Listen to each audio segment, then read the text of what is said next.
I thought I was just picking up a package, that's all it was supposed to be. A quick job, easy money. But the thing about quick money is that it's almost never easy, and it's usually far from safe. I should have known that. But when you're desperate and there's an offer that looks too good to pass up, you stop asking questions. And that's how I ended up in Haiti, working for people who I had no business dealing with. My name is Jacob Davis, and this is how I died. It all started when I got a call from Raymond, an old contact.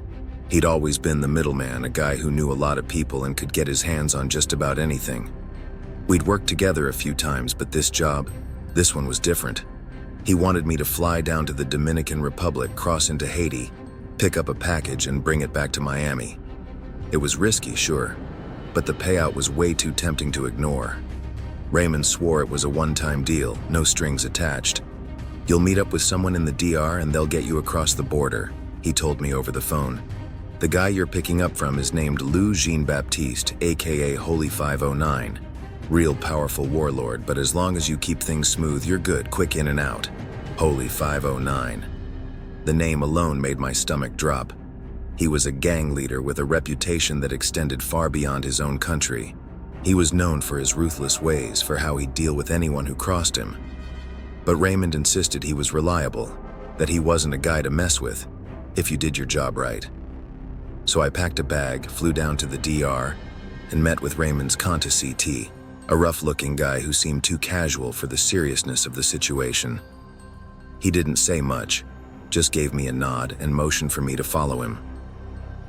We walked for over an hour through a remote path before we met another contact who had a small plane waiting.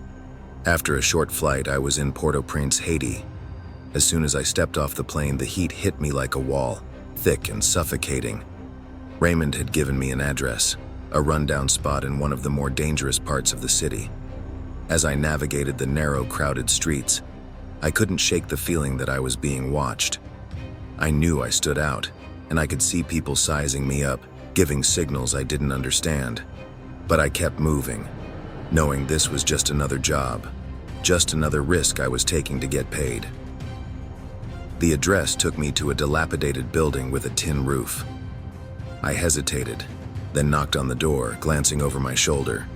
The door creaked open and a man with a scar running down his cheek looked me up and down. "You Davis?" he asked, his voice thick with an accent. I nodded, trying to look calm.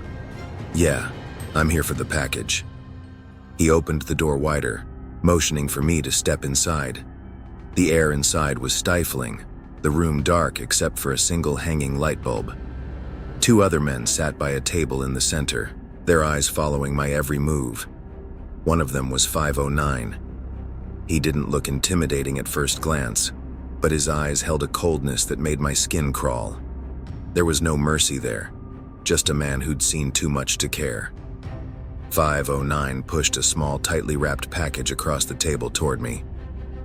"Make sure this gets to Miami," he said. I picked it up, frowning at how light it was. Something felt off. "This is it?" I asked, trying not to sound too skeptical. "That's everything," he replied, his eyes narrowing. But I'd been around long enough to know when I was being shorted. "Look, I was told to pick up a certain amount, and I don't think this covers it," I said, keeping my tone firm but calm. "If this is all you've got, I'll have to take my business elsewhere." He stared at me, his expression unreadable, then spoke in Creole to one of the men. They exchanged a few words before he gave a short nod, and the man disappeared into a back room, returning with another package. They were eyeing me with suspicion, but I'd gotten what I wanted. I turned to leave, feeling their stares burning into my back, but the thrill of getting away with double filled me with confidence. Once outside, I couldn't help but grin. I'd managed to pull L1 over on a gang boss and was about to make twice as much as I'd expected. But as I started down the path, I heard shouts from behind me. I glanced back to see several men spilling out of the building, weapons in hand. They'd caught on. My heart pounded as the words echoed through the air. "Find him. Kill him." I took off, my only focus on escaping, but the footsteps behind me grew louder. One of them caught up, lunging at me. I swung around, putting all my strength into a punch that sent him sprawling. But two more were right behind him, and they weren't empty-handed. The first one swung a machete, narrowly missing my neck as I dodged. His weapon lodged in the side of a nearby wall, and I didn't waste a second. I drove my fist into his face, and he dropped, dazed. Before he could recover, I grabbed the machete and slashed it across his chest 3 times until he went still. The other gang member charged, but I saw him coming. As he swung, I dodged, bringing the blade down onto his arm, severing it. He screamed, but I silenced him with another blow, leaving him lying motionless on the ground. I knew I didn't have much time. I kept running, trying to retrace my steps through the winding streets. Every corner felt like a trap, every shadow like another ambush.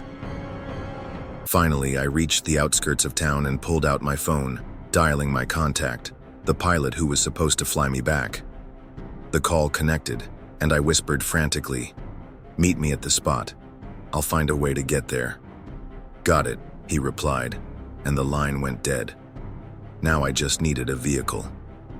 I searched the streets, slipping through alleys until I found a small car. Its owner was dozing inside, and I crept up, pressing the machete to his face. His eyes shot open wide with terror, and I motioned for him to get out. He scrambled away, and I slid into the driver's seat, starting the engine and peeling out onto the road. For the first time since this nightmare began, I allowed myself to relax just a little. I was almost out. After miles of driving, I spotted the plane, waiting in the distance. Relief flooded me as I parked the car and approached the plane, yelling out to the pilot. But there was no answer. I walked closer, my gut twisting as a strange silence settled over the air. That's when I saw him. My pilot, sprawled out behind a bush, his body mutilated beyond recognition. Panic surged through me as I scanned the area, and then from the shadows, 509 stepped forward, his face twisted in that cold, unforgiving expression. "Leaving so soon?" he asked, his voice dripping with sarcasm. I thought we had more to discuss. I turned to run, but rough hands grabbed me from behind. A cloth pressed over my mouth, and the world began to blur as the chloroform took hold. Darkness swallowed me. I woke in a small, windowless room, my hands tied behind my back, my head throbbing. Panic clawed at my chest, and I struggled against the restraints, but there was no escape.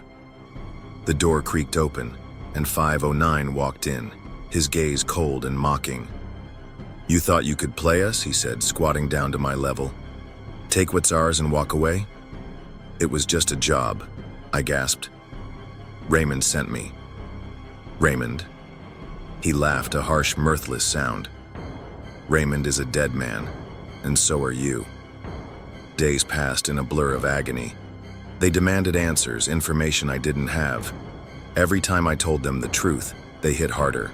They broke my toes, tore out my fingernails, even knocked out a few teeth.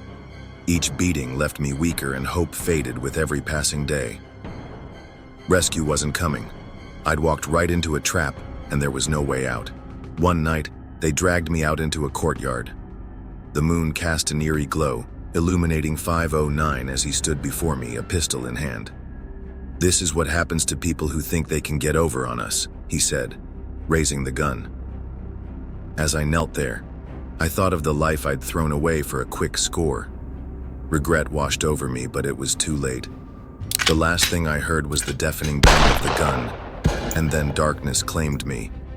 This is how I died, paying the price for a moment of greed, a choice I'd give anything to take back. Ou ba premier qui essaie, ou c'est juste une nan yo qui tombe. Te grand pile avant, ak un pile l'autre qui vient pour le venir. C'est quelqu'un qui ose permettre yo vin rancer avec moi soit gang moi. Histoire a fini même j'en avec. Apprendre ça.